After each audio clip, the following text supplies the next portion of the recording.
मजे की बात यह है कि प्रधानमंत्री की ऐसी की तैसी, अखिलेश यादव की ऐसी की तैसी, लालू प्रसाद यादव की ऐसी तैसी, हमारे दिवंगत मुलायम सिंह यादव जी की ऐसी की तैसी, और हमारी भाभी जी जो है वो अखिलेश यादव जी, डिम्पल यादव, उनकी ऐसी की तैसी, पूरे यादव परिवार की ऐसी की तैसी है। अक्षय यादव, धर्मेंद्र यादव, रामगोपाल यादव, शिवपाल यादव, उधर लालू यादव, तेजस्वी यादव, धर्मेंद्र यादव, और बिहार के नए नए मुख्यमंत्री जो बने हैं वहाँ के अपना मध्य प्रदेश के मोहनलाल, उनकी सबकी ऐसी की तैसी।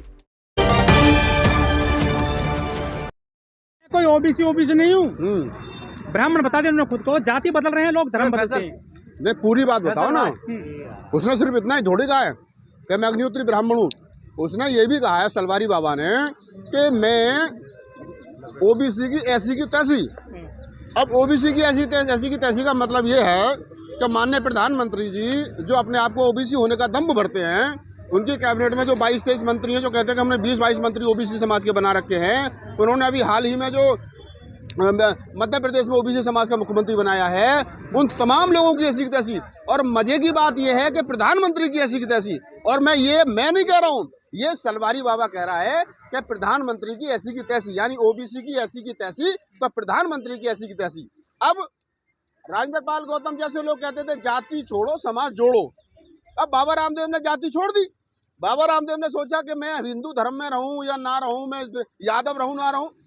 मजे की बात यह है कि बाबा रामदेव उर्फ सलवारी बाबा जो है वो ओबीसी समाज से आता है, और ओबीसी में क्या नाम है, यादव जाति से आता है। और तो यादव जाति की उसने कहा कि ओबीसी की ऐसी की तैसी।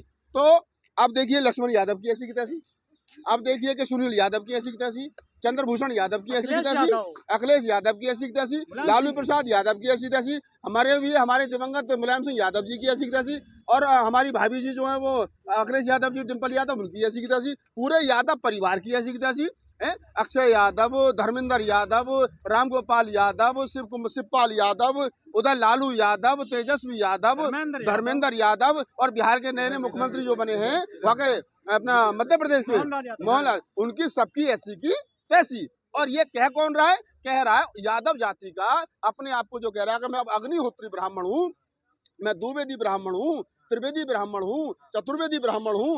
वो 1.5 आंख वाला बाबा जो सलवारी बाबा ये कह रहा है कि ओबीसी समाज की ऐसी की तैसी।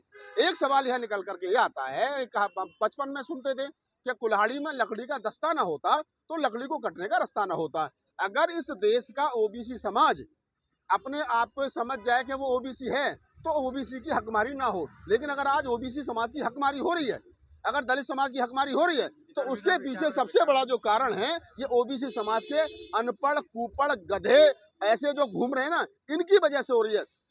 ओबीसी समाज के आदमी सरकार की गोद में बैठ करके और ओबीसी समाज को गाली बक रहा हो, और 52% ओबीसी घर से निकल करके एक बार उसका घेराव तक नहीं कर पा रहा है। क्यों नहीं कर पा रहा भाई? क्या कारण है? एक बार बोल कर दिखाता ना। यादव से ब्राह्मण बनना संभव है क्या? नहीं, अब वो खुश होने के लिए कुछ भी बोल लो, लेकिन मैं तो ब्राह्मणों से भी सवाल कर रहा हूँ, और अभी तो उनसे ही पूछ रहा हूँ मैं बाबा रामदेव से कि बाबा रामदेव जरा थोड़ा सा बताओ कि अगर तुम ब्राह्मण हो गए तो ब्राह्मण में गोत्र कौन सा है? भैया भतीजे तो तुम्हारे गांव में रहते हैं, महेंद्रगढ़ में, हरियाणा में, उनका गोत्र कौन सा है? उनके ब्याह शादी करवाओगे, कहाँ करवाओगे? कौन ब्राह्मण तुम्हें अपनी लड़की देगा? द्विवेदी देगा, त्रिवेदी देगा, चतुर्वेदी देगा, उपाध्याय देगा, मिश्रा देगा, पांडे देगा? कौन देगा भैया? रे 20 में वाले जने वाले ब्राह्मण तुम्हें कहाँ मानते, जरा बता दो। तो वसीम रिजवी भी तो बने ना। हाँ, तो वसीम रिजवी से ही पूछोगे बालकों की ब्याह शादी हुई नहीं है? कहीं ऐसा तो नहीं कि दोबारा लौट करके फिर आकर के मक्का मदीना में माफी मांग करके फिर कहना पड़े कि मैं तो वहीं आके जहाँ से पहले चला था। देखिए सच्चाई है, इस बात को समझ लो। इस देश के अंदर सच्चाई है, जाति है कि कभी नहीं जाती। ये जितने लोग जिनका सरकार इस्तेमाल कर रही है, SC ST OBC माइनॉरिटी समाज के लोग जिनका इस्तेमाल कर करके इस देश के अंदर हिंदुत्व स्थापित कर देना चाहती है, इस देश के अंदर एक विचारधारा स्थापित कर देना चाहती है, इस देश के अंदर इस देश का भगवाकरण कर देना चाहती है, इस देश को एक रंग में रंग देना चाहती है। अगर ऐसा पहली बात तो होगा नहीं, अगर हुआ तो याद रखना इसके लिए, इस देश के लिए, इसके लिए सबसे ज्यादा जो जिम्मेदार हैं ये सलवारी बाबा जैसे लोग होंगे। यही लोग होंगे जो RSS के इशारे पर बोल रहे हैं, यही लोग होंगे इस देश के संविधान के हत्यारे, यही लोग होंगे इस देश के समता मूलक समाज के संस्था के हत्यारे, यही होंगे फूले पेरियार अम्बेडकर की विचारधारा के हत्यारे। तो बाबा को ओबीसी समाज कैसे माफी मांगेगा? नहीं, ओबीसी समाज जो है, ओबीसी समाज के साथ दिक्कत क्या है, ओबीसी समाज में 1-2 जातियों को थोड़ा थोड़ा छोड़ दें, यादवों को छोड़ दें, थोड़ा मोर्चा बड़गुस्सा पटेल और इनको छोड़ दें, उनको छोड़ दिया जाए तो वो ज्यादातर हिंदू धर्म की चादर में लिपटे हैं। और वो अब 22 तारीख को जो राम मंदिर में प्राण प्रतिष्ठा होने जा रही है, उसके लिए दिए खरीद रहे हैं, उसके लिए क्या नाम है घी खरीद रहे हैं, उसके लिए बत्ती खरीद रहे हैं कि उनको दीपावली मनानी है। अब सवाल जब ये है कि भाई तुम्हारा दीपावली मनाने से, मंदिर में जाने से, मंदिर में घंटा बजाने से तुम्हारा कुछ नहीं होना, तुम्हारा जब होगा जब तुम इस देश के सिस्टम में आओगे। ओबीसी समाज को यही पता नहीं है। अभी बेचारा हमारा जो पेट घुमा घुमा करके जिन्हें 1000-2000 करोड़ की प्रॉपर्टी इकट्ठा कर लिए, वही ओबीसी समाज को गाली बक रहा है। मतलब मजे की बात यह है कि एक यादव जाति में पैदा हुआ बाबा रामदेव, महेंद्रगढ़ का रहने वाला अनपढ़ आदमी, स्कूल की कभी शक्ल नहीं देखी, 10वीं कभी करी नहीं, वो आदमी इस बात को कह रहा है कि ओबीसी समाज की ऐसी की तैसी।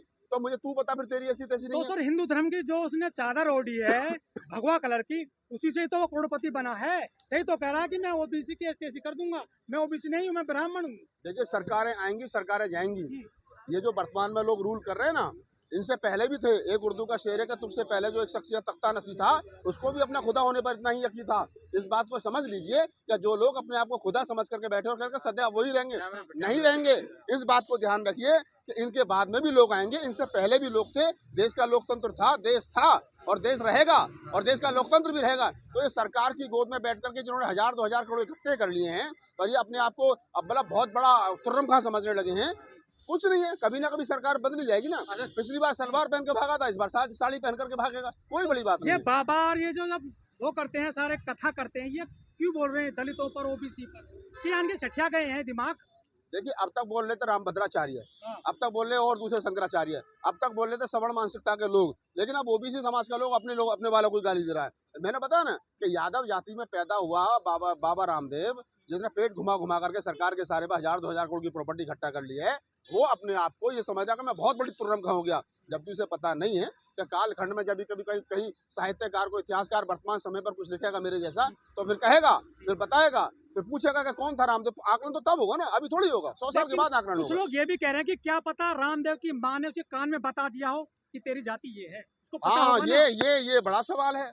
ये आपने जो कहा कि हो सकता है भी रामदेव की माँ ने ये बता दिया बेटा तेरा पापा अग्निहोत्री ब्राह्मण था, तो ये तो भाई मैं तो देखो इस बात को नहीं कह रहा हूँ, अब आपने ये याद दिलाई है, तो ये बात हो सकती है। कई बार जैसे वो एनडी तिवारी का डीएनए टेस्ट हुआ था और बाद में पता चला था कि ये एनडी तिवारी का बेटा है शेखर, तो हो सकता है उनको भी अंदर से याद आ रही हो। थोड़े दिन के बाद में ये भी कहने लगे फलाने जो वहाँ के मठाधीश थे, हमारी मम्मी हमारे चाचा वो हमारे घर जाते थे, वो हमारी मम्मी वहाँ जाती थी, तो हो सकता है कुछ गड़बड़ रही हो, तो इसलिए वो कह रहे हो कि मैं तो अग्निहोत्री ब्राह्मण हूँ।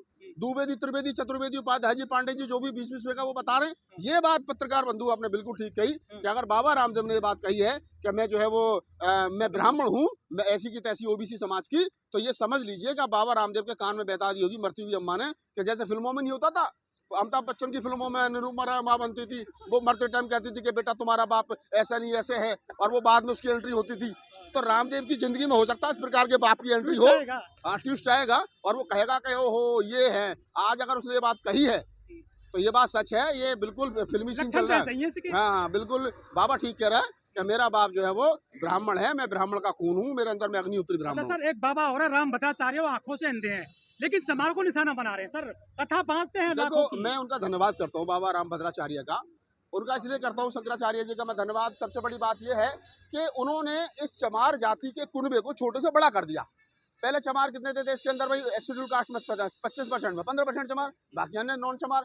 अब उन्होंने कहा कि जो राम को नहीं मानता वो सब चमार हैं। अब मुसलमान चमार, जैनी चमार, बौद्ध चमार, कबीरपंथी चमार, नानकपंथी चमार, रैदासपंथी चमार, अब जो राम को नहीं मानता, ये जाट जो आर्य समाजी बने फिर हैं ये चमार, यादव जो अपने आप को कह रहे हैं हम तो लाली सिंह यादव को मानते हैं वो चमार, ये जो भी राम को मतलब ये मान लो जो भोले की भी पूजा करता है वो भी चमार, राम के अलावा जो हनुमान की भी पूजा करता है वो भी चमार। तो जो राम को नहीं मानता वो चमार, ये सीधा सीधा हो गया। अब देश दो भाग में बट गया। रामभद्राचार्य के अनुसार जो राम को मानते हैं वो चमार नहीं है, वो ब्राह्मण है, और जो राम को नहीं मानते हैं, जो अन्य किसी को मानते हैं, बुद्ध को, कबीर को, नानक को, रैदास को, साहू को, तमाम लोगों को किसी को मानते हैं, वो सब लोग चमार हैं। और अब हमें खुशी है कि चमारों का कुनबा बड़ा हो रहा है, और अब हम इस देश के अंदर अब तक 88% कहते थे, अब हम 90% हो गए। नागपाल जी, एक सवाल हो रहा आपसे, ये जो रामभद्राचार्य है आंखों के अंधे हैं, इन्होंने मनुस्मृति नहीं पढ़ी, ग्रंथ नहीं पढ़े, वेद नहीं पढ़े, पुराण नहीं पढ़े, उसके बावजूद इनके कान में किसने भर दिया जातिवाद का जहर? जिसने, देखिए ये क्या है, आदमी एक होता है आंखों से अंधा, एक होता है अकल से अंधा। अब इसके अंदर 3 ऐब हैं। पहले बात तो आंखों से अंधा, दूसरी बात, अनपढ़, जब आंखों से अंधा तो पढ़ा लिखा तो कुछ होगा नहीं, कोई यूनिवर्सिटी से पीएचडी तो करी नहीं है रतनलाल सर की तरह, लक्ष्मण यादव की तरह, नीतू की तरह है। अब तीसरा, मनुवाद का जहर।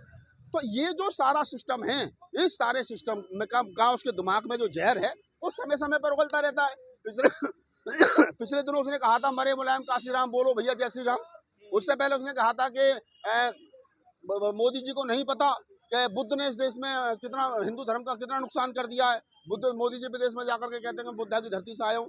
तो ये सच्चाई है, वो उसके दिमाग में जो जहर है उसको समय समय पर वो निकालता रहता है। और ये कोई बड़ी बात मोदी जी इनके चरणों में आते हैं, दरबार में आते हैं, सर झुकाते हैं। सर देखिए, वर्तमान समय में मोदी जी तुम्हारे भी चरणों में आ जाएंगे, मेरे भी चरणों में आ जाएंगे। मैं अपने वाला काम छोड़ करके एक बड़े से मंदिर का मठाधीश बन जाऊं और मेरे यहाँ 1000-2000 आदमी डेली आने लगे, राहुल नागपाल बाबा की जय हो, राहुल नागपाल मठाधीश फला फला मंदिर। तो मोदी जी को लगा यहाँ से 10,000 वोट मिल सकते हैं, तो वो मेरे भी पैरों में आ जाएंगे। ये सब वोटों की राजनीति है। आधे अधूरे मंदिर का मैं प्राण प्रतिष्ठा करना, चुनाव से पहले जब उनके शंकराचार्य सारे नाराज हैं, आप समझिए ना देश की राजनीति जा किधर रही है, आप इस पर विचार करिए। और मोदी जी जैसे लोगों को, योगी जी जैसे लोगों को, रामभद्राचार्य को, रामदेव को, ये जितने लोग हैं इनको ज्यादा सीरियस मत लिया करो। मैं हमेशा कहता हूँ देश में पहली बार कोई शूद्र मंदिर का उद्घाटन करेगा।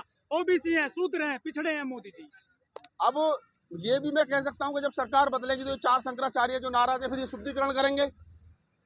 ये शुद्धिकरण करेंगे जब ये मोदी जी प्रधानमंत्री नहीं रहेंगे और जब उनके हाथ में ताकत आएगी तो फिर इसी मंदिर का शुद्धिकरण किया जाएगा। जैसे बाबू जगजीवन राम के मूर्ति छूने से मूर्ति का शुद्धिकरण किया गया, जैसे क्या नाम है अभी वर्तमान में अखिलेश यादव से गौमूत्र से क्या नाम है सीएम हाउस का शुद्धिकरण किया गया। तो ये भी दिन आएगा, आप और हम यही रहेंगे कालखंड में कि कभी ना कभी इस राम मंदिर का शुद्धिकरण होगा और ये शंकराचार्य कहेंगे कि ओबीसी समाज के मोदी ने इसका उद्घाटन किया था। 22 तारीख को दीपावली मनेगी पूरे देश में, दुनिया में, सऊदी सुन में राम उत्सव मनाया जा रहा है, मंदिर सजाए जा रहे हैं देश में। अच्छा, जब लोगों के पास कुछ काम धंधा नहीं है, मैं तो सरकार का धन्यवाद करता हूँ, कम से कम हर 6 महीने के बाद में कुछ ले आती है, कहती है कभी ये करो, और लोग भी इतने मूर्ख करने लग जाते हैं। कोरोना में थाली बजाओ, लाइट बंद करो, टॉर्च जलाओ, और मैं बहनों भाइयों ऐसा करो वैसा करो, और अब यह दिवाली मनाओ। अरे मोदी जी पत्नी को नहीं ला रहे हैं अनुष्ठान में। अरे मैं वही तो कह रहा हूँ, समस्या ये नहीं है, समस्या पत्रकार बंधु ये है, आप समझिए इस बात को। वर्तमान हालात में जिस जहाँ देश चल रहा है वो खतरनाक हालात बनते जा रहे हैं। लोगों को रोजी रोटी, अगर यही राम राज है तो फिर हमारे लिए रावण राज ज्यादा बेहतर, हमें राम राज नहीं चाहिए।